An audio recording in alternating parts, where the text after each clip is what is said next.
গত 10ই জানুয়ারি আওয়ামী যুবলীগ ও বঙ্গবন্ধু পরিষদ যৌথভাবে বিপুল সংখ্যক নেতাকর্মী ও সমর্থকদের সমন্বয়ে উদযাপন করলেন স্বদেশ প্রত্যাবর্তন দিবস। উপচে পড়া কর্মী সমর্থকদের ভিড়ে তিল ধরার ঠাঁই ছিল না মিলানোর বোম্বে রেস্টুরেন্টে। জায়গা না পেয়ে অনেকেই দাঁড়িয়েছিলেন বাহিরে।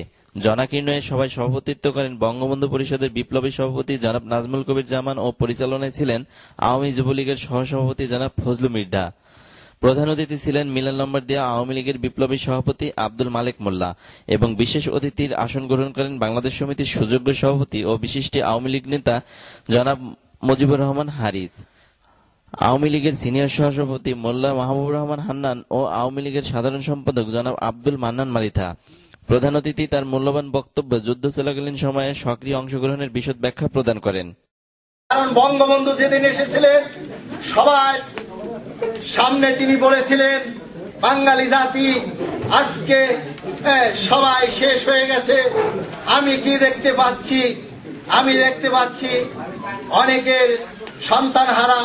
জনাব হারিস অচিরেই মুজিবের খুনিদের ফাঁসি কার্যকর সহ যুদ্ধাপরাধীদের বিচার, 21শে আগস্টে গ্রেনেড হামলা ও জাতীয় 4 নেতার সুষ্ঠু বিচার দাবি মহাজোট সরকারের নিকট জোরালোভাবে উচ্চারণ করেন। একটি দলকে দেখতে চায়, এক জায়গায় পরিচালিত হতে চায়। আপনি সে দেখে যান, শুধু মুখে নয়, কাজে প্রমাণ করা প্রয়োজন। তিনি জোট সরকারের 1 বছরের সার্থকতা ও ব্যর্থতা তুলে ধরেন সবাই। জনাব হারিস, হান্নান মাস্টার ও সারোয়ার হোসাইন মোল্লা দ্বিধাবিভক্তি মিলান আওয়ামী লীগের একত্রিতকরণের বিষয়ে প্রতিপক্ষের নিকট আহ্বান জানিয়ে উপস্থিত সমর্থকদের প্রশংসা কুড়ান। সায়েম আজাদ, নুরুল ইসলাম হাজী, লুৎফর রহমান, সিরাজ খালাসি, আবু বাদশা মিয়া, মাসুম খান, আমিরুল ইসলাম বাচ্চু, রুহুল আমিন, মিজান জমাদ্দার, নাহিদ হোসেন, কাউসার ব্যাপারী, ইব্রাহিম মিয়া, দাদন মোল্লা ও জুলফিকার আলী বক্তব্যে জয় বাংলা, জয় বঙ্গবন্ধু, শেখ হাসিনা এগিয়ে চলো, আমরা আছি তোমার সাথে ইত্যাদি স্লোগান দিয়ে উৎসাহ যোগান।